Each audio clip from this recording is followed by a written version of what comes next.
Pangulong Marcos, patatahimikin ba sa libingan ng mga bayani o hindi? Yan po ang tanong. Ang sagot ay katumbas na ng mas maraming tanong. Intensyon ni President-elect Joseph Estrada na patahimikin na raw sa wakas si Pangulong Marcos. Pangamba naman ng ilan, baka si ERAP ang hindi patahimikin matapos ng libingan. Have proclaimed martial law in accordance with the powers vested in the President by the Constitution of the Philippines. The proclamation of martial law is not a military takeover.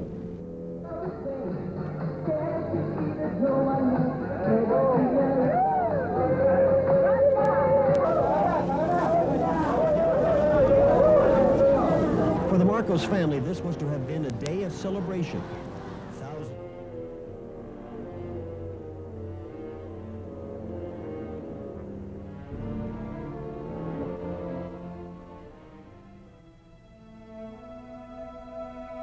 Na naging darlings of the world tayo noong 1986 for kicking out this dictator. And today, pag tinanong ko, nasa na si Ginoong Marcos? Nandun sa libingan ng mga bayani.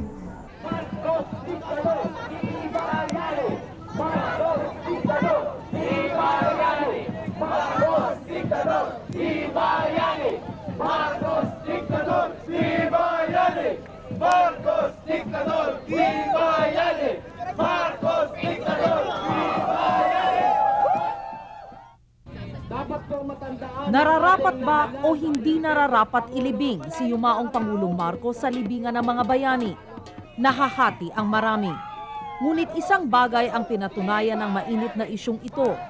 Hindi pa rin naghihilom ang mga sugat na tinamo ng taong bayan sa 20 taong diktadurya ni Marcos.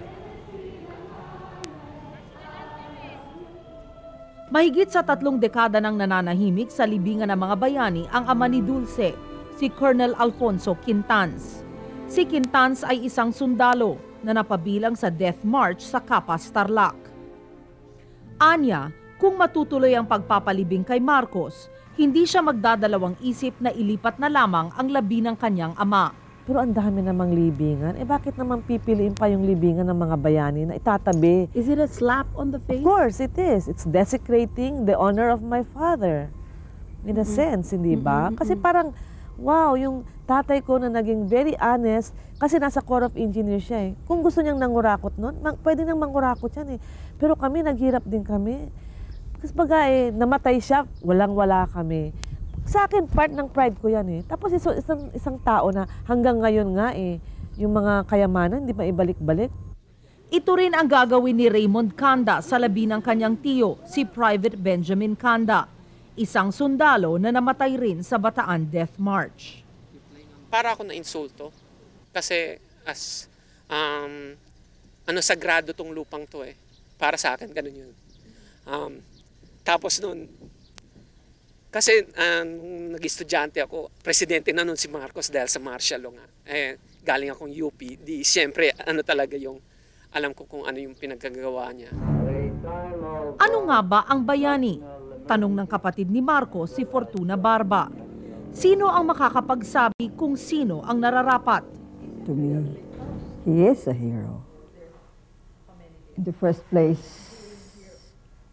he fought in the war. They call him a thief. He's not. They said he was into human rights violation. I doubt that very much because he was a very compassionate person.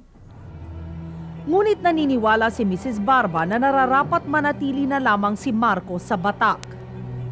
He would be closer to home. And a lot of people would like him to stay there.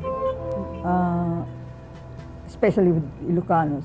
Imagine they will have to come down to Manila to be able to visit him. Well, but then I think he expressed the wish to be buried in the libingan. So, kung pagbabatayan ang Republic Act 289, ang mga maaaring ilibing sa libingan ng mga bayani ay ang mga sundalo, presidente, Secretary of National Defense, AFP Chief of Staff, mga veterano, national artists at marami pang iba. Kung matutuloy, katabi pa sana ni Marcos ang mga libingan ni na Pangulong Carlos Garcia at Diosdado Macapagal. He does not only deserve it, he's entitled to it. Well, the 289 says that all presidents should be buried there.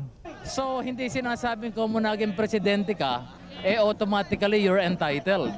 You must have qualified as someone who can serve as an inspiration, worth of emulation, no? Hindi natin siguro matatanggap o napakarami pa sa atin ang naniniwalang hindi siya huwaran para sa ating kabataan. Bagamat ipinagpaliban muna ng pamilya Marcos ang pagpapalibing para sa anak ng yumaong Pangulo na si Imee, this is one of the unfinished business items on the last agenda. So it's just got to be done. Ngunit hindi ngayon nangyari sapagkat talagang naging hysterical nga yung reaksyon ng ibang grupo. Pero para kay Pangulong Fidel Ramos, wala na sanang problema kung tinupad lamang ng pamilya Marcos ang kanilang pangako noong 1993. Ito ang kondisyon noon para maibalik ang bangkay ng Pangulo sa bansa. Una, paglipad ng bangkay mula Hawaii diretso sa Batac, Ilocos Norte. Pangalawa, pagbigay ng military honors kay Marcos bilang isang major. At pangatlo, ang agarang paglilibing nito sa Ilocos Norte. Ngunit hindi nakalibing si Marcos sa ngayon. Nakalagak ito sa mausoleum. It is perhaps best to put the issue to rest temporarily dahil nga nagkakagulo at lumalaki yung issue. Not that it will be on hold for a long, long time, but merely to calm some very agitated parties. Ayon sa isang source na malapit sa pamilya Marcos, kung matutuloy ang libing, ito ang kanilang iuukit sa libingan. Isang maiksing akda na sinulat ni Marcos noong taong 1939.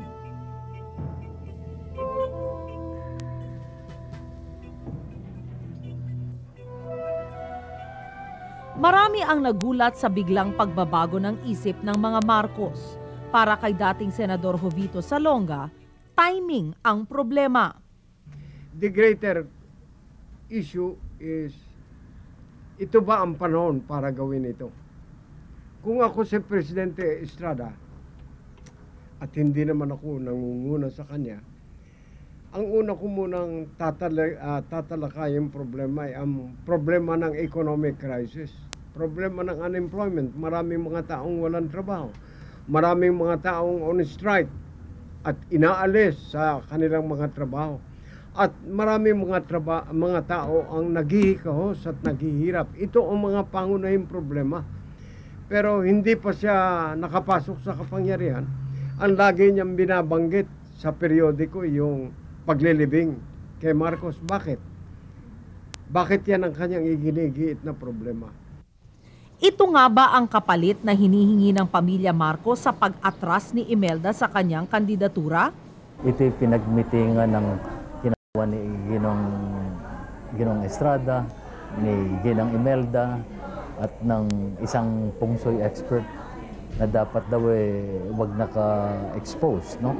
So all they have to do is to really inter him or his remains dun sa Batac, no? Bagamat walang nakakaalam, isang bagay ang tiyak. Marahil sa litratong ito, makikita na kahit papaano may pinagsamahan ang dalawa. Taong 1972, makikitang pinapayungan ni Estrada si Imelda. At katunayan, noong 1986 EDSA Revolution, pinuntahan pa ni Estrada si Pangulong Marcos sa Malacanang. Let us be Christians. If we can forgive the Japanese who rape our women, who killed millions of Filipinos, why I don't see any reason why we cannot forgive President Marcos. Sir, gusto ko lang i-clarify yung... Kung may kasalanan siya. Madali sanang magpatawad kung ang sinasabing nagkasala ay umaamin. Mahirap alisin ang sugat na ito. Sa panapanahon nalilimutan namin to. Pero pag napag-uusapan at walang hustisya hanggang ngayon ang mga biktima, mahirap kalimutan. Test the moral foundations of the incoming Secretary Si dating Pangulong Corazon Aquino ay sumali sa kilos protesta.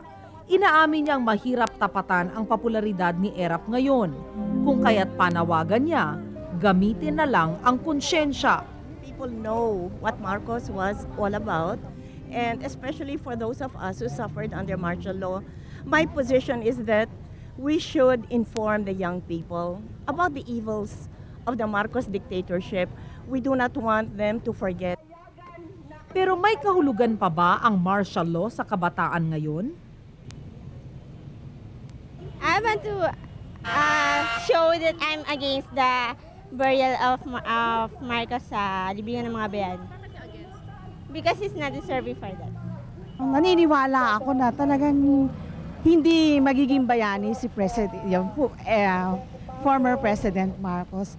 Kasi ang dami niyang pinahirapang tao na hanggang ngayon talagang nagdurusa pa rin. Matalino naging presidente. At yung ala nakasusulan, President Marcos went on radio and television to announce the fateful... Para sa mga naging saksi sa karasan ng martial law, dapat nating matutunan ang mga leksyon ng nakaraan. It's a sin against the nation.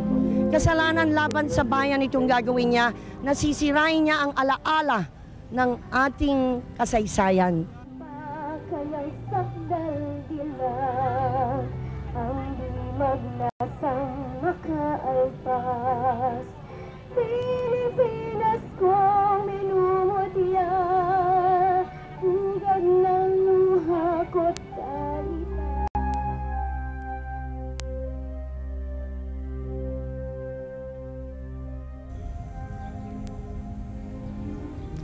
Nahahati ang sambayanan kung nararapat ba talagang ilibing si yumaong Pangulong Ferdinand Marcos sa libingan ng mga bayani, isang tinatawag na sagradong lugar.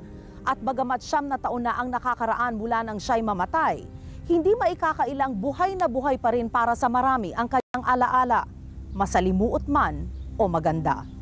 Para po sa Brigada 7, ito si Karen Davila reporting. Ang pakiusap lang po namin, magpakahinahon po tayo, hindi ito madadaan sa init ng ulo. Magbabalik po ang Brigada 7.